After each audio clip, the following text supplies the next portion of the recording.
Hello, Facebook. Instagram is on over here. This is Brittany Boles back with chapter 11 of my book, Finding Starlight. Tonight's chapter is called Legally an Orphan. And because it's New Year's, Happy New Year, everybody, I didn't get to print it out, so I'll be reading it off of this screen right here, which is a little bit different, but I think it will be fine. Tonight's chapter may be triggering to people. Legally an orphan, it's kind of in the name. So just stick with me. And of course, as always, if you want or need to catch up on any prior chapters, those are available on my website, brittanyboles.com. I am reading this book that I wrote, The True Story of My Life, one chapter at a time, live until it's published or discovered. So thank you for joining me tonight, and we will get right into it. Chapter 11, Legally an Orphan.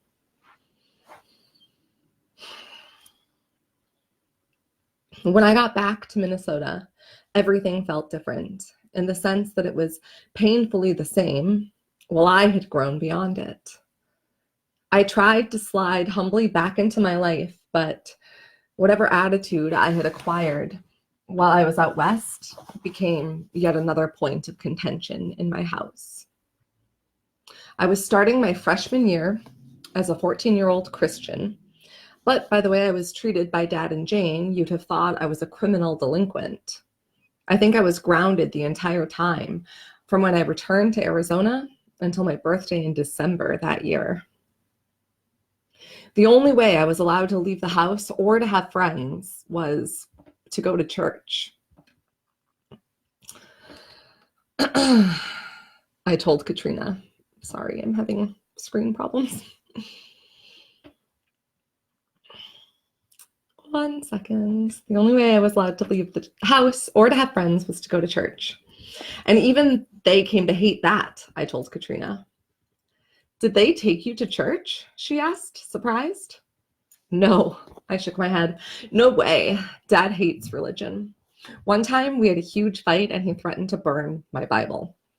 So cliche, so dramatic. It was my stepmom who convinced him to let Amber and me go to church in the first place. She had been very religious at one point, but her church passively aggressively excommunicated her.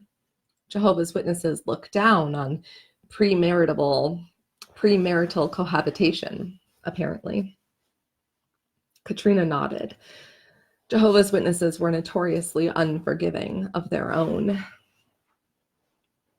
I mulled over memories.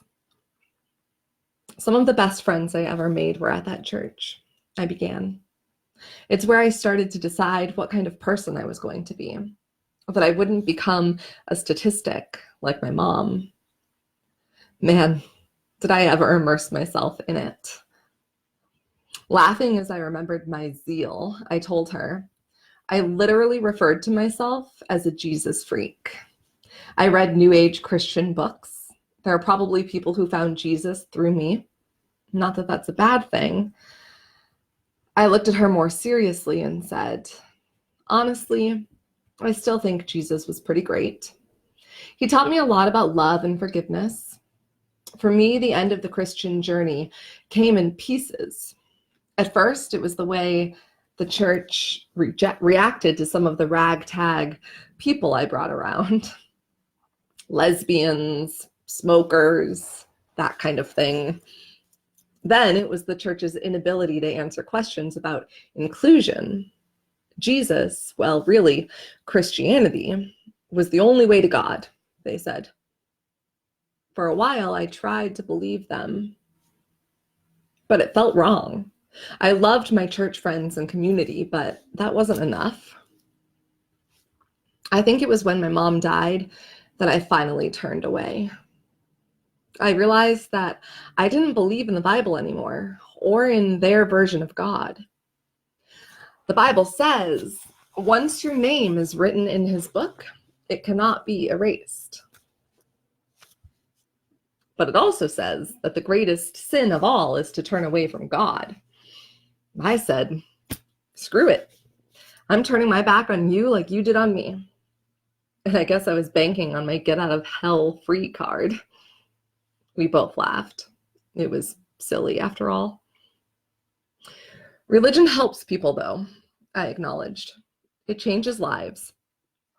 A lot of the time for the best, I'd say, but sometimes not. Sometimes people hide inside their doctrine under the promise of forgiveness. Plus, it's just plain divisive. Spirituality shouldn't be an exclusive club with a secret access code. We're all divine. I couldn't have said it better myself, she said. Well, it took me a long time to say, I admitted, because I always thought spirituality was inherently linked with religion. I figured one day I would find my way back, either to Christianity or to some other religion. But for a while, a longer while than I'm happy to admit, my anger over my mom's death just took over. I became a different person. I think it's time we talk about your mom's death, she replied, coaxing the cloud up from my lap. I sighed, reluctant. I suppose you're right. I laid out the scene for her. When my mom died, I was playing at the park. It was a sunny afternoon in early July. Amber and I had walked the bike path and played tennis. It was a good day, or it would have been if that cop car hadn't been parked outside our house when we got home. We saw the car doors open. A cop and a priest got out and made for my house. I remembered it very clearly. I said, "Oh shit, it's Mom," and took off running up the lawn. I knew. They sat us around the kitchen table. My sister, the cop, the priest, Dad, my stepmom, and me. We stared at each other. Finally, I said, "Mom's dead, isn't she?" I paused, looking at the cloud. She died downtown Minneapolis, outside, in the street. We watched it happen. "I'm dizzy," my mom said, hands in her hair, looking dazed. "I need to sit down." She stumbled to the ground and began to shake. Her friend, panicked, called 911. Mom's head rolled back onto the sidewalk. She wasn't breathing well. The seizure had completely taken hold of her. Her eyes were mostly open. The cloud zoomed in on her black-brown irises until we were looking up through them, seeing what she saw. The bus stop, the street, a building, and there, up above, the blue sky. Then her whole body relaxed. She felt the sun on her hair. She stopped fighting, took a deep breath, tried to smile. Her time was over. She was tired of holding on. Relief flooded through her. It was like I could feel the sun on my hair. That was the magic of my friend, Cloud. It was just what I needed. We rested a moment in the feeling, watching the image fade. She was gone by the time the ambulance arrived, I said when the cloud smoothed. Then I added, I was obnoxious to everyone at the table that day, finding out. I started screaming at them to show me the body, insisting that they take me to her. Of course, they didn't. I ran into my bedroom, threw myself on the floor, and demanded that God tell me why. He didn't. Once I started talking, I couldn't seem to stop. The last time my mother and I, spoke was weeks prior, She had been calling frequently, asking for help with stupid, menial tasks like microwaving burritos or finding her keys. How would I know where her keys were? I hadn't seen her in weeks. She was complaining of headaches, forgetfulness, dizzy spells. She said she was fainting a lot and always sounded confused. I was huffy and annoyed. She was still drinking, still seeing people I didn't know and didn't like, living in a trailer with an older man doing things I could only imagine were unsavory, to say the least. The mom drama was getting to be too much. I just didn't care anymore. She had screwed up time and time again, wasn't around ever, and was relying on me to parent her, as usual.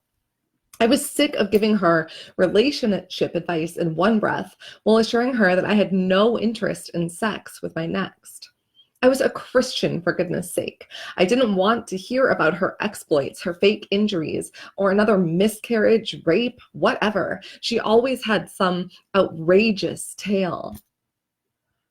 The last day we spoke was like that. She called about something pointless. She was drunk. It was the middle of the afternoon. I took the phone off the wall and dragged it into the living room, where I sat and played with the cord while we talked. All I could hear was blah, blah, blah. I'm a fucking drunk and I don't give a shit what happens to me. So I dared myself to do what I had promised myself a million times.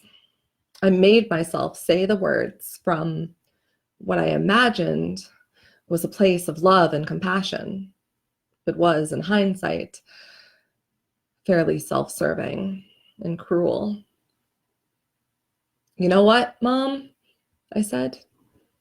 I don't want to hear about this. I don't want to talk to you when you're like this, even. We can talk when you're sober.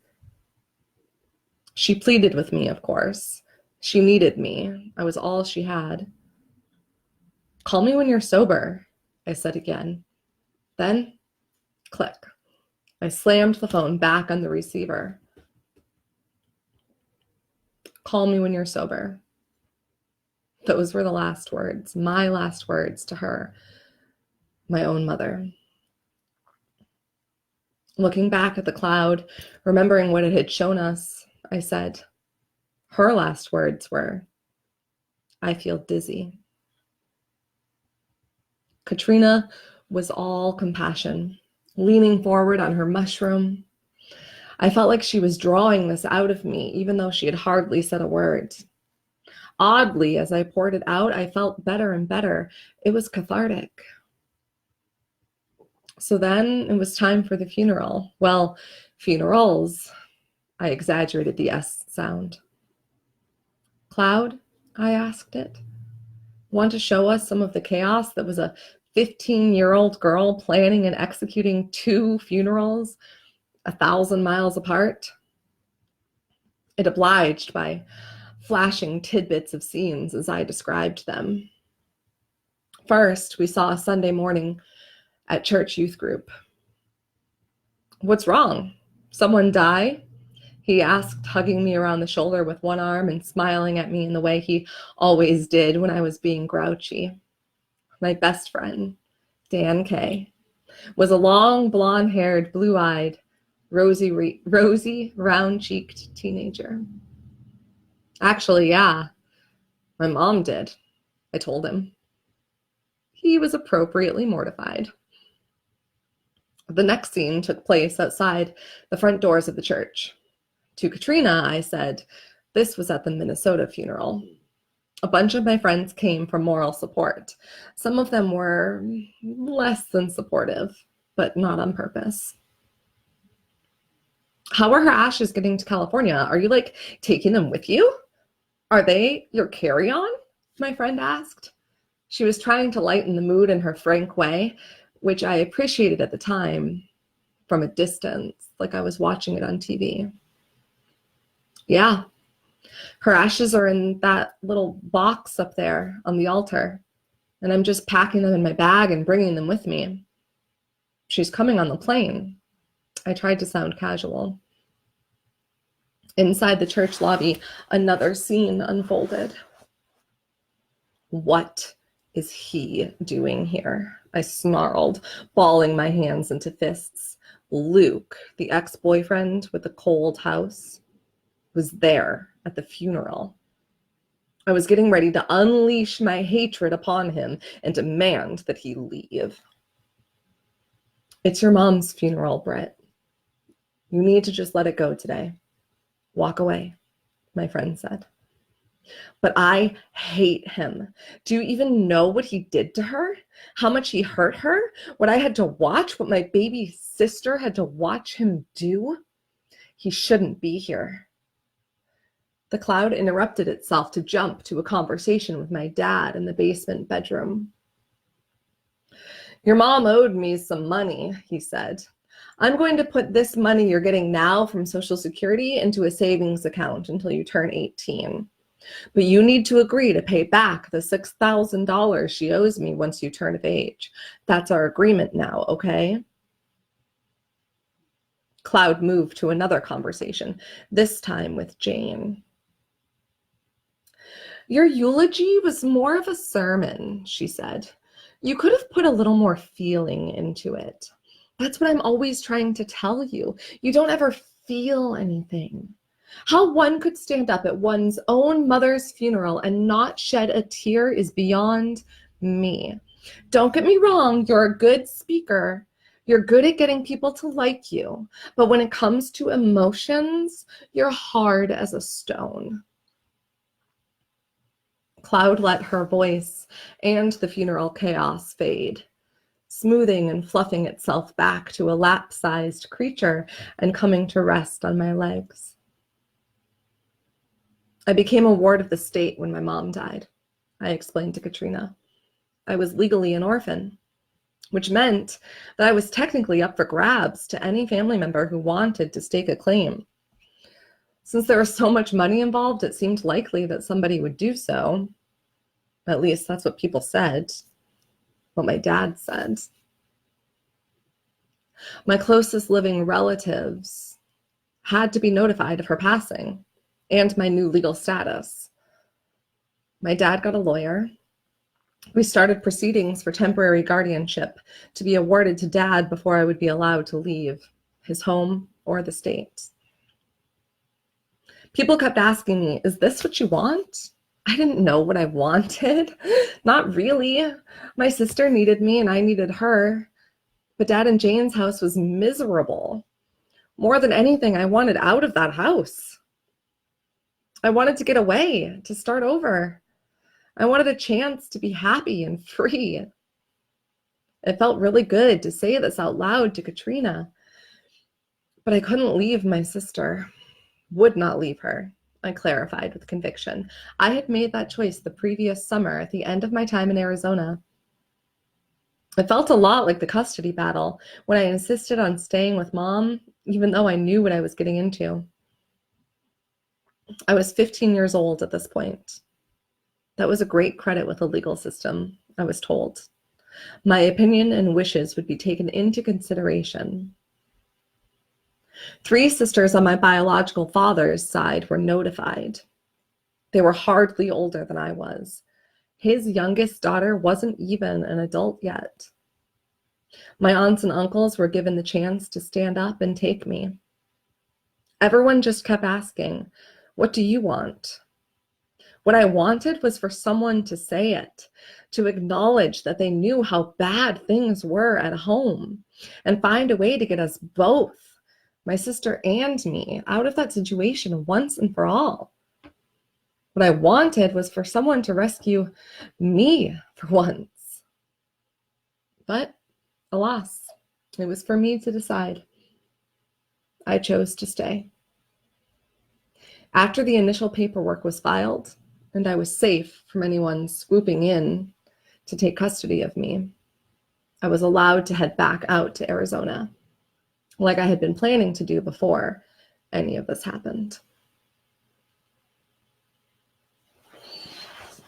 And that concludes chapter 11 of my book, Finding Starlight, Legally an Orphan. Thank you for watching. I'll go live with chapter 12, the name of which I cannot recall at this moment, next Wednesday. chapter 12 is the beginning of the most difficult chapters for me to share with you guys. So I appreciate if you've gotten this far with me. We're really getting into some heavy, hard stuff now. So if you need to catch up, you can catch up on my website, brittanyboles.com. And in the meantime, thank you. And I'm always here to hear your thoughts, comments, concerns. And until then, see you Wednesday.